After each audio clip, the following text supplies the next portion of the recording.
नमस्कार, प्रदेश के चर्चे डिबेट शो आज की फाइट में आपका स्वागत। मैं हूं आपके साथ हेमंत कुमार। और देश में 5 राज्यों के चुनावी नतीजों ने देश के सियासी नक्शे में एक बड़ा उलटफेर किया है। पश्चिम बंगाल में पहली बार बीजेपी को बड़ी जीत मिली और 15 सालों के बाद आखिरकार ममता बनर्जी की सरकार की विदाई हो गई। तो केरल में कांग्रेस समर्थित सरकार बनती दिख रही है। तमिलनाडु में टीवीके ने बाजी मारी है। बीजेपी को पश्चिम बंगाल, असम और पुडुचेरी में जीत हासिल हुई। इससे देश भर में बीजेपी के खेमे में भारी उत्साह है। वहीं नतीजों को लेकर के दिल्ली में बीजेपी के राष्ट्रीय मुख्यालय में प्रधानमंत्री नरेंद्र मोदी पहुंचे। पार्टी के कार्यकर्ताओं को संबोधित करते हुए 4 मई के दिन को ऐतिहासिक अभूतपूर्व बताया और सभी कार्यकर्ताओं को जीत की बधाई दी। उन्होंने कहा कि सालों की साधना जब सिद्धि में बदलती है तो चेहरे पर जो खुशी होती है वो खुशी देश भर के कार्यकर्ताओं के चेहरे पर मैं देख रहा हूं। आज इसी पर हम चर्चा करेंगे कि आखिर इन 5 राज्यों के जो चुनावी नतीजे आए उससे देश में क्या कुछ बदल गया और कैसे बदल गया, इसके आगामी आगे तक परिणाम क्या होंगे, इस पर भी बात करेंगे। पहले ये रिपोर्ट।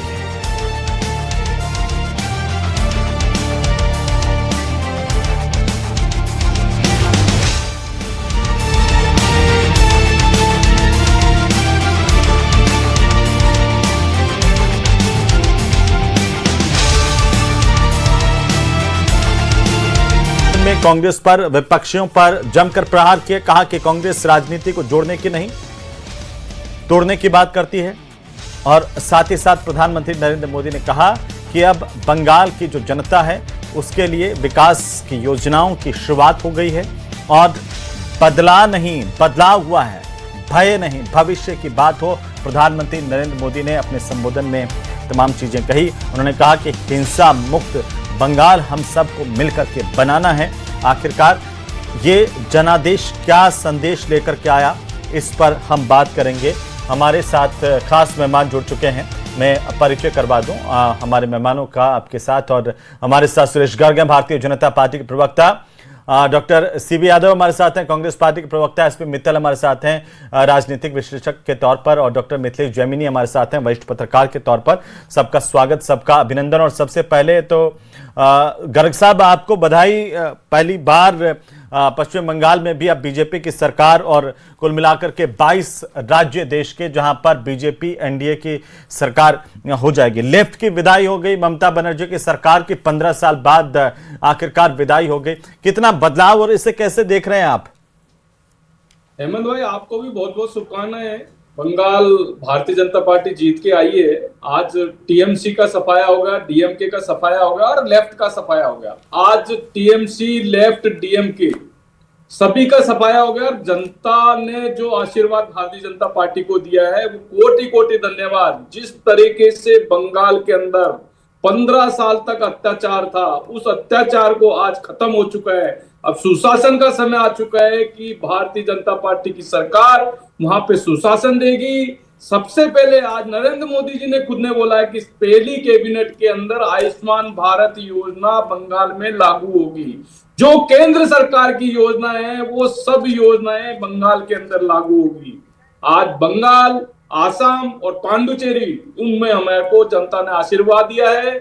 जनता ने देखिए, नारी शक्ति बंधन का जिन जिन लोगों ने विरोध किया है, जिन जिन पार्टियों ने विरोध किया है, उनको महिलाओं ने साफ कर दिया है। महिलाओं ने उनको नकार दिया है। टीएमसी ने नारी बंधन का विरोध किया, कांग्रेस ने विरोध किया, डीएमके ने विरोध किया। जिन जिन ने भी विरोध किया है उनको महिलाओं ने नकारा है। ये जनता का आशीर्वाद है कि मोदी की गारंटी है। मोदी की गारंटी पूरे भारत में चलती है। आज बंगाल में भी वही हुआ है। मोदी के ऊपर हर व्यक्ति को विश्वास है और मोदी का जो नेतृत्व है उसी की वजह से आज बंगाल में जीत हुई। सीबी यादव जी, क्या जो नारी शक्ति बिल की वजह से यह हार झेलनी पड़ी है? ये 5 राज्यों के चुनावी नतीजों में इस तरह से विपक्ष कहां खड़ा हुआ है? हेमंत जी, हमारा सीधी जो हमारी टक्कर थी जिसमें हम फुल फ्लेश एक तरह से चुनाव लड़ रहे थे वो केरल और असम था। केरल में हमको जबरदस्त मतलब एक तरह से जनता का समर्थन मिला है। लेकिन जो महत्वपूर्ण चीज है कि चुनाव में हम परिणामों को देखें, या क्या ये परिणाम सच में ही जनता के दिया हुआ मैंडेट है या ये परिणाम एक तरह से संस्थाओं का दुरुपयोग करके मैनिपुलेट किया गया है। ये दो बातें मैं सिर्फ ऐसे नहीं कर रहा, इन तथ्यों पर आज विचार करना बेहद जरूरी है। नंबर एक चीज, जो असम के भीतर डिलिमिटेशन किया गया, क्या वो डिलिमिटेशन संवैधानिक और वैधानिक था? क्या वो सर मैं थोड़ा सा मैं आपको रोक रहा हूं। मुख्यमंत्री भजनलाल शर्मा क्या कुछ कह रहे हैं, पहले वो सुन लेते हैं, फिर मैं वापस आता हूं आपके पास।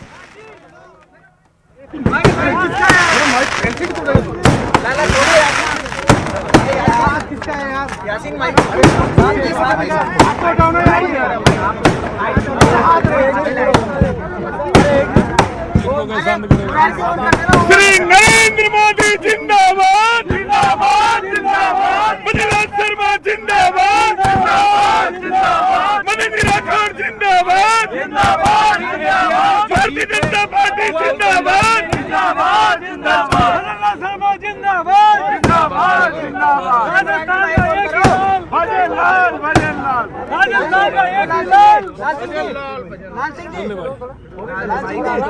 लाल सिंह जी माइक ऑन कर देना। पश्चिम इंडिया वाला दबा देना। पश्चिम इंडिया वाला देखिए, आज जिस तरह से प्रमुख रूप से 3 राज्यों की जीत हुई है, पश्चिम बंगाल, असम और पुडुचेरी, इसके लिए तीनों राज्यों की जनता को मैं बहुत बहुत बधाई देता हूं, शुभकामनाएं, क्योंकि वहां की जनता ने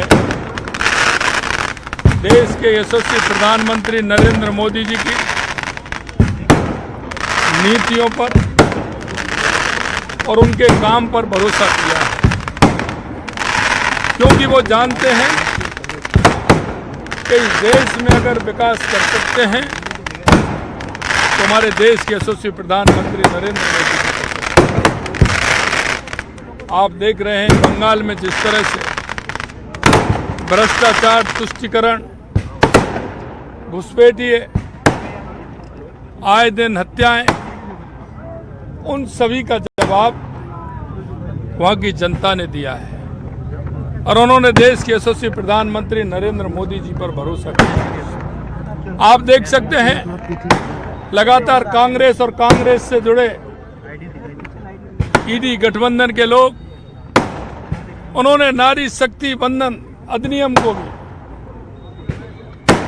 संसद में जिस तरह से उन्होंने उसको गिराने का काम किया, जनता ने उनका सीधा सीधा जवाब दिया है। मैं कह सकता हूं कि जैसा आज आप सुन रहे थे, माननीय प्रधानमंत्री जी ने कहा है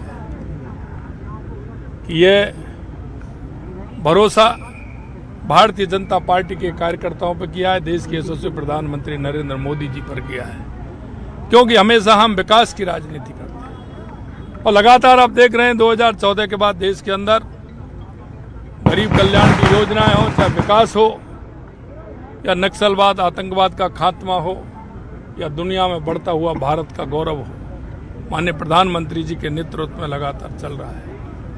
आज की ये जीत माननीय प्रधानमंत्री जी के काम की है, उनके विजन की है और देश की जनता को उन पर भरोसा है। इसलिए लगातार जहाँ चुनाव होते हैं वहाँ भारतीय जनता पार्टी की सरकार बनती है। आपके माध्यम से मैं उन सभी राज्यों की जनता को, उन कार्यकर्ताओं को और जो यहाँ से कार्यकर्ता गए हैं उन सभी को, संपूर्ण देश के कार्यकर्ताओं का जो भाव था, भावना थी, उन सभी को मैं आज इस जीत की बहुत बहुत बधाई देता हूँ, शुभकामनाएं देता हूँ। और आज आप देख रहे हैं माननीय हमारे प्रदेश अध्यक्ष मदन राठौर जी के नेतृत्व में कार्यालय पर कितना बड़ा जश्न हुआ है। ये हमारे हर जिले में भी जा रहा है, हर विधानसभा में भी जा रहा है, क्योंकि ये राष्ट्र के प्रति समर्पित भाव के जो लोग हैं, क्योंकि ये राष्ट्र की जीत है। क्योंकि आप देख रहे हैं कि घुसपैठिए उसके रास्ते के माध्यम से कितने आ रहे थे, ये उन सब पर रोक भी लगेगी और हमारी राष्ट्रीय एकता और हमारी जिस तरह से मिशन है हम क्योंकि राष्ट्र को प्रथम मानते हैं और देश के यशस्वी प्रधानमंत्री नरेंद्र मोदी जी कहते हैं कि हमारा भारत विकसित हो, उनके नेतृत्व में प्रदेश भी विकसित होंगे और भारत भी विकसित होगा। बंगाल और असम में प्रवासियों की भी बड़ी भूमिका रही राजस्थान। निश्चित रूप से राजस्थानी प्रवासी, क्योंकि राजस्थानी प्रवासी ये शक्ति और भक्ति की धरती है, ये विचारों की धरती है। यहाँ सभी राष्ट्रवाद के लिए काम करते हैं, इसलिए उन सब प्रवासी भाइयों का भी मैं बहुत बहुत धन्यवाद देता हूँ।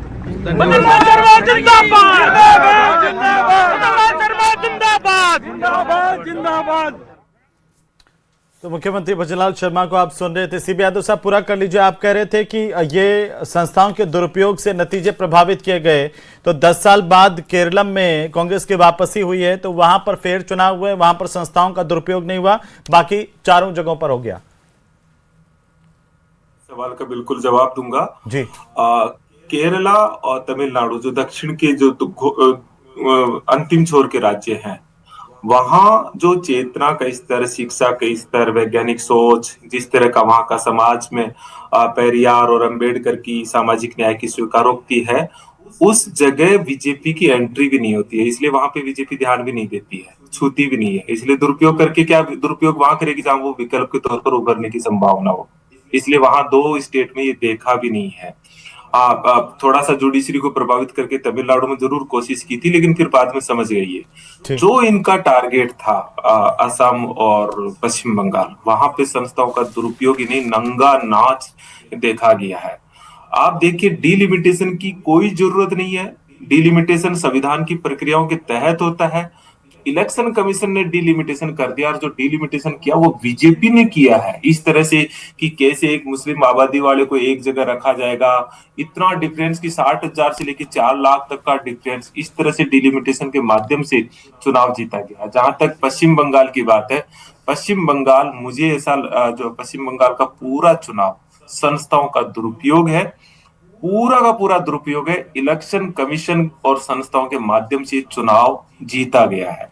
हालांकि ममता बनर्जी दुरुपयोग नहीं होता तो ममता बनर्जी वापसी कर जाती या कांग्रेस की सीटें बढ़ जाती या कांग्रेस की सरकार बन जाती पश्चिम बंगाल में। हेमंत जी, मैं यही कह रहा हूँ, देखिए सरकार बनना नहीं बनना इस पे सवाल नहीं है, लेकिन SIR के माध्यम से पहले नाम काटना, चलिए वो तो हो गया। चुनाव से 10 दिन पहले आप एक एल्गोरिदम का प्रयोग करके 30 लाख लोगों को बाहर कर देते हो, और सुप्रीम कोर्ट कहता है कि आप चुनाव के दिन तक जाओ, और उसमें से फिर एक का भी वो वापस नहीं होता ट्रिब्यूनल में। 30 लाख लोगों को एल्गोरिदम, और एल्गोरिदम है क्या ये आज तक पता नहीं कि उस एल्गोरिदम में क्या है, ये आज तक पता नहीं कि उसमें क्या टेक्नोलॉजी यूज की है। 30 लाख लोगों को बाहर कर दिया।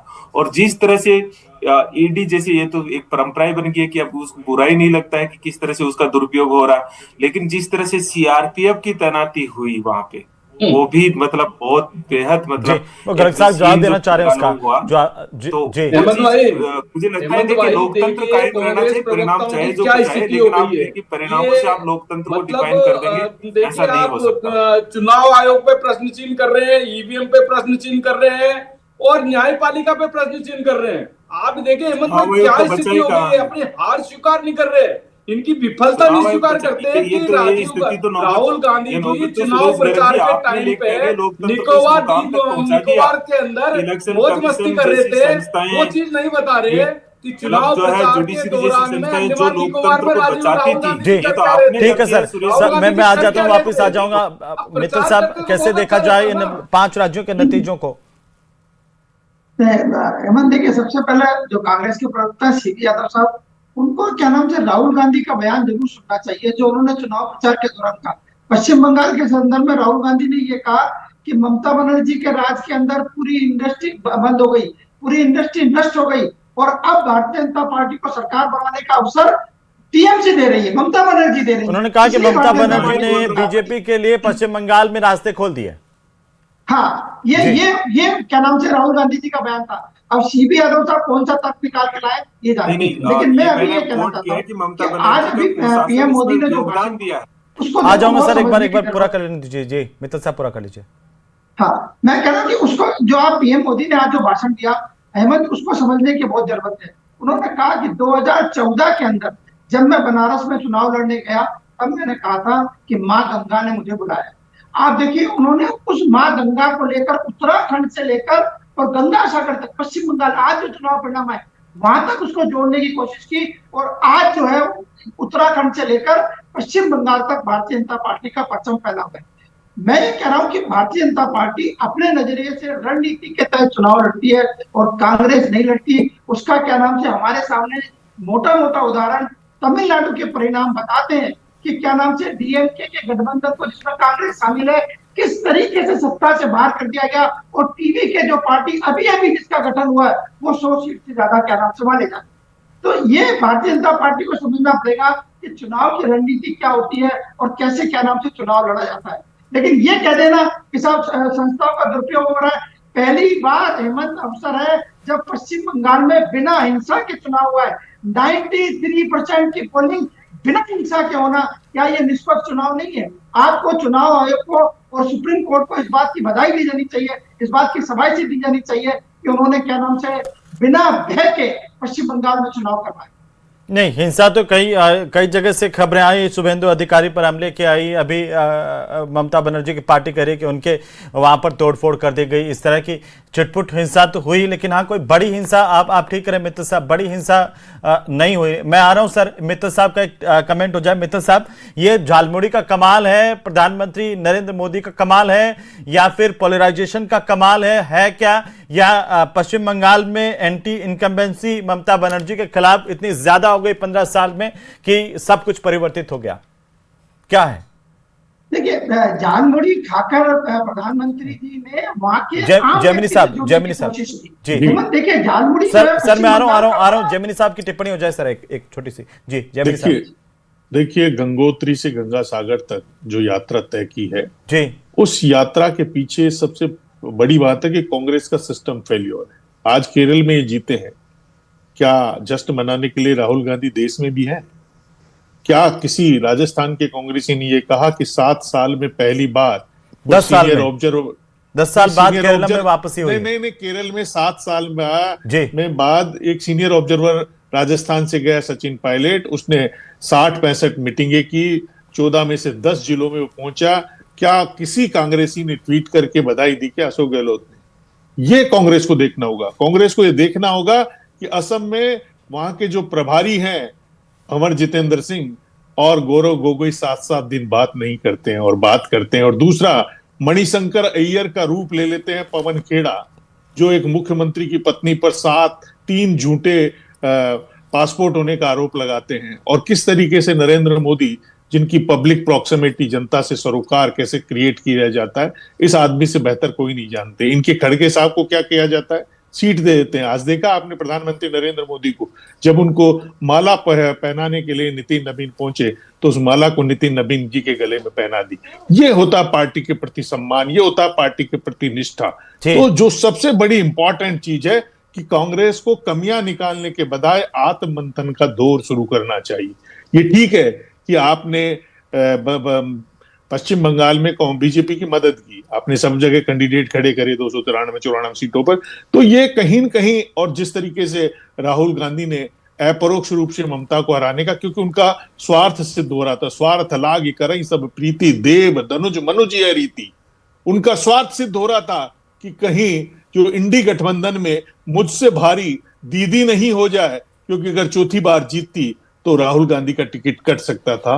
वो एक तरीके का। दूसरा, एक इंपॉर्टेंट चीज है जो अभी आरोप लगा रहे थे गठबंधनों का, 2 साल पहले थलपति विजय आते हैं और नक्शा बदल देते हैं, और कांग्रेस उसको भाप नहीं पाती है और कहीं न कहीं उस संकट से जूझती रहती है। और डीएमके के जो जिन्होंने हिंदुओं के लिए क्या क्या कहा, सनातनियों के लिए क्या क्या कहा, उनके पुत्र ने क्या क्या कहा, जनता ने उसे नकार दिया। और जो द्रविड़ का एक कॉन्सेप्ट लेके चल रहे थे कि द्रविड़ का अलग कॉन्सेप्ट, वो फेल हो गया। तो कुल मिलाकर जो पश्चिम बंगाल में बीजेपी की जीत है, वहां के कार्यकर्ताओं का बहुत अहम योगदान है, राजस्थान के कई लोगों का योगदान है, भूपेंद्र यादव, सुनील बंसल, राजेंद्र राठौड़, कैलाश चौधरी और अभिनेश महर्षि के जो बहनोई है वो तो एमएलए भी बने हैं वहां से। तो कुल मिलाकर तमाम, और खुद मुख्यमंत्री भजनलाल जी को मैं कहूंगा वो बहुत भाग्यवान आदमी है, उनका पगफेरा बहुत शुभ है। वो जहां भी जाते हैं उन्होंने प्रवासी राजस्थानियों को उनसे प्रार्थना की कि भाजपा के पक्ष में वोट दे और भयमुक्त बंगाल का निर्माण हो तो वो हो। तो आज उन्होंने कह दिया कि राजस्थान में आगामी चुनाव के अंदर इसी तरह का शानदार प्रचंड जीत फिर से सरकार को मिलने वाली है। सीबी यादव जी, ऐसा हो तो फिर पंचायती राज और नगरीय निकायों के चुनाव करवा लो ना, क्यों डर रहे हो? मतलब ये सीधी सीधी डर का तो यही है। लेकिन मैं जो इम्पोर्टेंट बात आप बता रहे हो, कोई इस पे टिप्पणी करके बताइए कि एल्गोरिदम का प्रयोग करके 30 लाख वोटरों को वोटिंग के राइट से बाहर कर दोगे, दूसरी तरफ चुनाव लड़ना, ये दो नहीं वो कह रहे हैं कि आप सारे तर्क दे दीजिए, लेकिन आप ये बताइए कि आज अगर जेमिनी साहब कह रहे हैं कि आज आपकी केरल में जीत हुई, कितने नेताओं ने उस जीत को सेलिब्रेट किया, कार्यकर्ताओं के बीच में पहुंचे? जब भी कोई जीत होती है तो प्रधानमंत्री नरेंद्र मोदी, सारी बीजेपी एक जगह होकर के, और आपको पता होगा जेमिनी साहब, आपको पता होगा 8 महीने पहले राजस्थान से भी कार्यकर्ता वहां पर प्रचार करने के लिए जाकर के बैठ गए थे। जी बिल्कुल, जो इम्पोर्टेंट चीज है मैं ये कह रहा हूँ, तो मेहनत का तो कोई तोड़ नहीं है ना सर। तोड़ नहीं है, उससे सीखनी है संस्कृति। हम एक्सट्रीमिस्ट क्योंकि इनके खुद जो युवराज हैं, जो राहुल गांधी है, वो ही पार्ट टाइम पॉलिटिक्स करते हैं। अमित शाह 15 दिन बंगाल में रहे। आप बताइए कि राहुल गांधी कितने दिन रहे वहां? राहुल गांधी कितने दिन रहे आप बता दीजिए? केरल में कितने दिन रुके? देखते हो कि आप नरेंद्र मोदी जी को? आप हाँ नहीं, आप तो उनको देखिए ना, नरेंद्र मोदी ने झालमुड़ी खाई और उस झालमुड़ी से पब्लिक को जोड़ा। नैरेटिव से काम नहीं चलता। जो पुरुलिया में 29 नवंबर को 29 मार्च को बयान दिया कि अगर प्रधानमंत्री, अगर बीजेपी की सरकार आ गई तो महासंडे पर रोक लग जाएगी। बीजेपी ने अनुराग ठाकुर को मंगलवार के दिन तिलक लगाकर मछली भात खिलाया। तो बीजेपी कितनी माइन्यूट स्ट्रेटेजी बनाती है, इससे सीखनी पड़ेगी आपको। संघर्ष करते हैं और आप संघर्ष करते हैं कि सचिन पायलट के लिए आपके नेता कहते हैं दोनों टांग अब रहेंगे। अब वो समझ गए, समझ गए, तमिलनाडु वो अब ये करते हैं, इसलिए तो आप जीत नहीं पा रहे। कांग्रेस इसलिए नहीं जीत पा रहे। आप यूपी में कितनी सालों से हो? जेमिनी जी, इसको समझिए, इस बात को। क्या तमिलनाडु समझिए? की जीत पेरियार और अंबेडकर और सामाजिक न्याय की जीत है। वो थलपति विजय की जीत है। वो डीएमके जो अपने आप को कहता था सनातनियों के खिलाफ पेरियार बोलता था, उसकी जीत है। उनके बेटे ने क्या कहा था कि मच्छर है। फिल्मी स्टारों का वो रहा। आप देखिए, ऐसा नहीं टीवी स्टारों का या आरएसएस को खुश होने की या उसको सुनिए, जरूरत नहीं है। यादव साहब, बीजेपी से एक गलती हो गई। अगर एआईडीएमके में रजनीकांत को ले आते तो आज तमिलनाडु भी इनके पास होता। आप कुछ नहीं कर पाते क्योंकि आप तो कुछ करते नहीं। आपको टीवी के ने पहले कहा था, आप भाप नहीं पाए। आपके स्ट्रेटेजी बनाने वाले नेता नहीं है। बिल्कुल अलग है जेमिनी जी। वो भारत से अलग नहीं, भारत में है। यही मिथ्या धारणा, यही मिथ्या धारणा आपने बनाकर शिक्षा से वंचित करके अंधविश्वास और रूढ़िवादी बनाती है। नहीं, ये रूढ़िवाद को छोड़ दीजिए। आप जीत गए क्या? भारतीय जनता पार्टी का कमल खिल सकता है। आपके राहुल गांधी अगर उल्टी पहनते हैं, अपने आप को जताते, ठीक है। लेकिन मित्र साहब एक छोटी सी टिप्पणी, उसके बाद में गर्ग साहब के पास जाऊंगा, क्योंकि आज मुख्यमंत्री भजनलाल शर्मा ने जो अपने संबोधन में बात कही कि राजस्थान में भी इसी तरह की बड़ी जीत और बीजेपी की फिर से सरकार पूर्ण बहुमत के साथ और ज्यादा बहुमत, प्रचंड बहुमत के साथ आती हुई दिखेगी। क्या आपको लगता है कि ये 5 राज्यों के नतीजे आगामी जो चुनाव होंगे या लोकसभा के चुनाव होंगे उन पर कोई बड़ा असर डालेंगे? ये एक मार्क सेट किया गया है। बिल्कुल बिल्कुल हेमंत, देखिए असम के अंदर तीसरी बार भारतीय जनता पार्टी की सरकार बनी है। तो ये बात कह रहा हूं, भारतीय जनता पार्टी ने प्रदर्शित की है कि जिस प्रदेश के अंदर हमारी एक बार सरकार बन जाती है वह हम बार बार रिपीट करते हैं। आपको ध्यान हो तो पश्चिम बंगाल में सबसे पहले मात्र क्या नाम से 2 सीटें आई थी भारतीय जनता पार्टी की, फिर 77 सीटें आई और आज क्या नाम से 200 सीटें आ रही है। तो भारतीय जनता पार्टी अब पश्चिम बंगाल में आ गई है। तो ऐसा नहीं है कि भारतीय जनता पार्टी पश्चिम बंगाल के 5 वोट पर हट जाएगी, वहां रिपीट होगी उनकी सरकार, क्योंकि वो जानते हैं कि हमको क्या क्या काम करने चाहिए। मैं यहाँ अहमद एक छोटी सी बात जरूर कहना चाहूंगा कि भारतीय जनता पार्टी ने पश्चिम बंगाल चुनाव प्रचार के दौरान 5 संकल्प किए थे और आज प्रधानमंत्री नरेंद्र मोदी ने अपने संबोधन में कहा कि पश्चिम बंगाल की धरती में नया सूर्योदय हुआ है। अब नया सूर्योदय किन कारणों से है, वो 5 संकल्प मैं जरूर क्या नाम से आपके दर्शकों को बताना चाहता हूँ। उन्होंने कहा कि पहली बैठक के अंदर, मंत्रिमंडल की पहली बैठक के अंदर सीएए लागू किया जाएगा।